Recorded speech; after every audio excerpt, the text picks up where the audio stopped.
Sometimes, when I close my eyes, I relive past events. I am transported next to the men and women who wrote history. I move through their lives like a ghost of the future. I am a messenger of memories, a link between our time and their world. My voice will guide you through these episodes to bring back their stories as they appeared to me.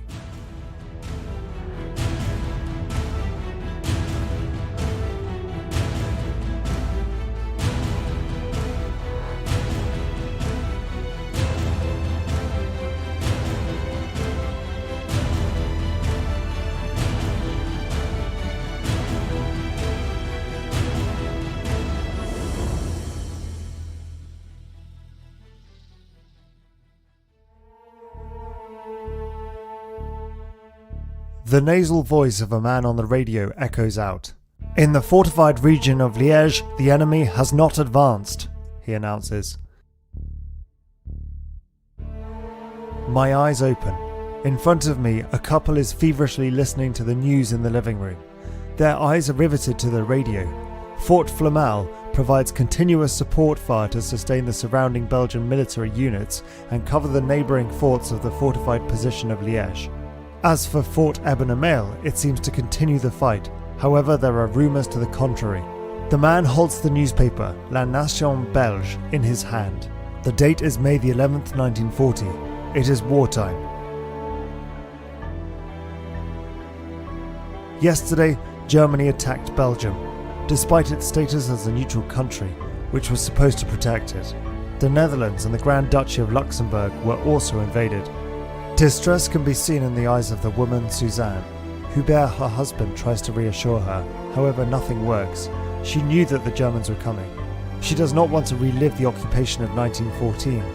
In those not so distant times, many peaceful towns and villages, from Vissay to Dinan, from Massin to Veton, from the Val du Noir to the Pas de Spincourt and the Entrée Sombre et Meuse, has been devastated, and many of their inhabitants killed. Behind me, I hear the cries of children rushing back from the yard.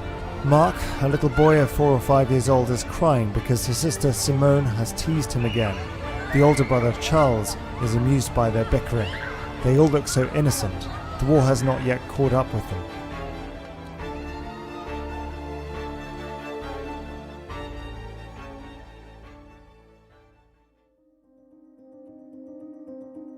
Hubert comes out of the house. He saw through the window one of their neighbours. When he returns, he is nervous. "We have to pack, quickly." I approach the couple and better understand the change of tone when he tells his wife that the mayor and the gendarmerie adjutant have already left the village very early this morning. Many have done the same, including the provincial governor and members of the law enforcement agencies, leaving their constituents alone. If they have already left, the family must go too. Provisions and some clothes are packed in haste. Grandmother is also ready to leave. In a few minutes, I find myself behind a cart pulled by the farm's ox. Grandmother and little Mark are on it. The other 4 members of the family have to walk. The weather at least is good today. The sun is thinly veiled by a few clouds. That's one good thing. They are headed in the direction of France. We are in Veton, and the border is near. Behind the Maginot Line, we will be safe for good. 2 days have passed since we left. We are sleeping in abandoned barns among dozens of other exiles. Luxembourgers from the industrial regions and mining basins have joined our exodus column from the Grand Duchy. They walk with us on these hilly roads that only go up and down. On the 12th of May, they learned from the French radio that their sovereign, Grand Duchess Charlotte, had left the country to take refuge in France.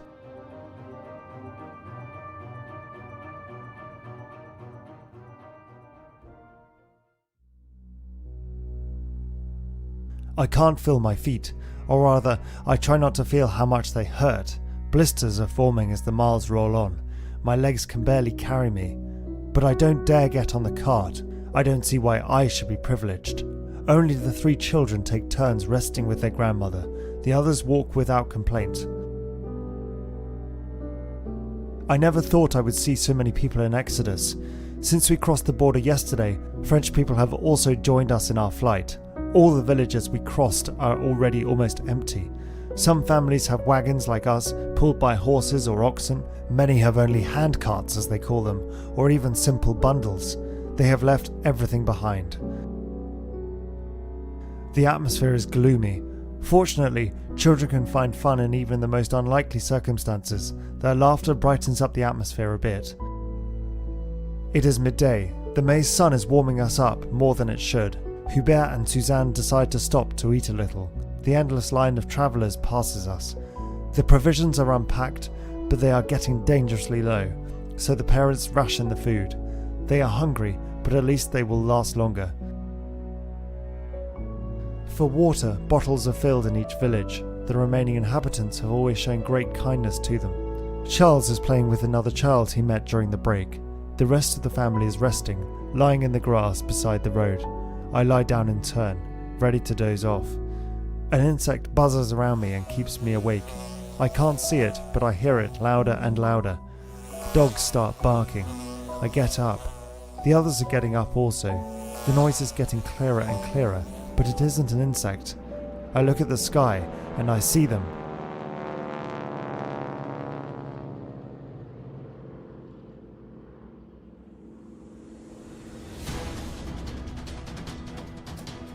Planes. They fly very low in the direction of the road. They are getting closer quickly, but it is hard to tell which side they belong to at this distance. The news spreads when they reach the road. The Germans! The Germans! Planes are flying along the road a few hundred meters away from us. Suddenly, there is a new sound. Machine gun bursts.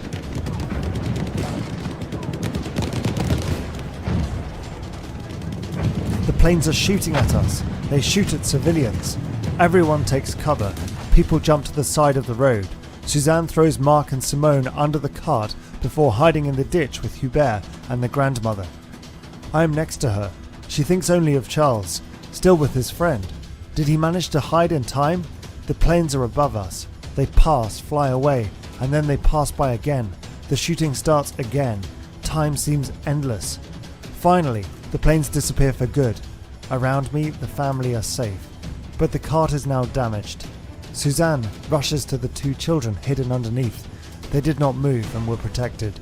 Sadly, the ox, on the other hand, was shot.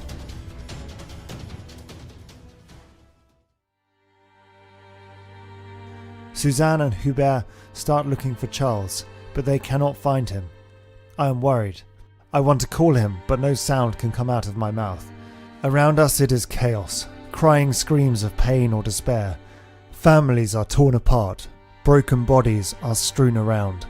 Going up the road a bit, we finally see him. Charles is sitting in a field. His head is resting on his knee. He does not move, but he is in tears. Next to him, his friend is lying down. A red streak soaks his white shirt. He is not breathing anymore. Hubert rushes to his son and hugs him. The belongings are gathered on a wooden cart that Hubert pulls. The road is hard, the silence is heavy. The grandmother moves with difficulty, and we have to wait for her. In some places the road is cut in two by a shell impact. On the side of the road, bodies lie lifelessly.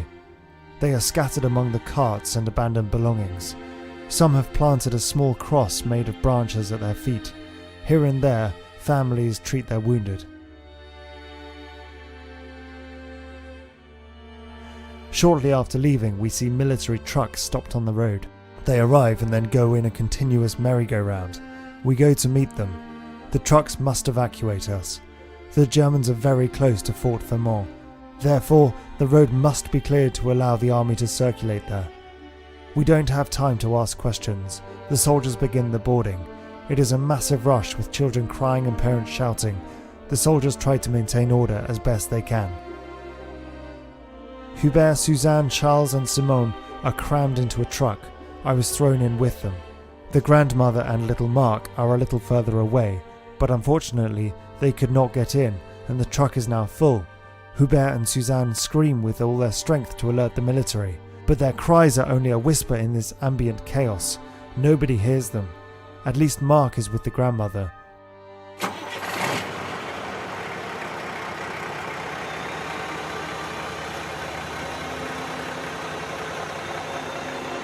The truck starts. I see the soldiers seize the grandmother and put her in an ambulance. Little Mark is left alone. His mother's frightened screams give me the creeps. The truck drives away. Mark looks at us, his eyes reddened with tears. His parents' hearts are ripped apart. The trucks arrive in Charny through Montgien. A convoy of armoured tanks and soldiers is waiting in the main square. They are African, probably Senegalese riflemen. It is the first time that the family sees them. The grandmother was able to join us.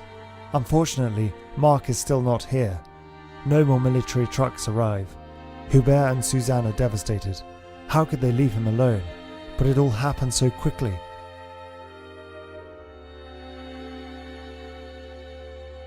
A soldier finally informs them that the last trucks left directly for Châlons-en-Champagne. Therefore, Mark must be in one of them. At least he was not forgotten on the front, and his truck was not bombed, so I am a little reassured. My worst fears seem to have been incorrect. Hubert is filled with new energy. He wants to join his son. Their things have disappeared in the rush. They now have nothing left except the fervent hope of finding their son. Their path finally has a meaning. I watch Hubert, Suzanne and their family leave Charny and retake the road. Torn by fear, hunger, thirst and fatigue, they finally find their son. They then head for Chastellux in the Morvan. Finally, they return to Belgium. I return to the comfort of my room, overwhelmed by this forced exodus of millions of Belgians and French. Their courage and their sorrows are forever in my heart.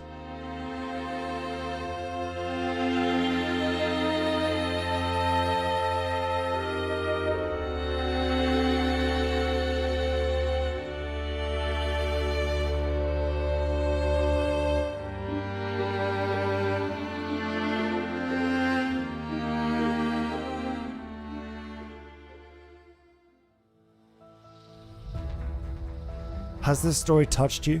Then it's time to go to the Land of Memory territory to immerse yourself in this adventure in the very spot where it took place. The itinerary, The Exodus of 1940, is to be discovered on the website landofmemory.eu. To visit the Fort Ebenemehl, the National Museum of Military History of Die Kirche, and the Bastogne War Museum.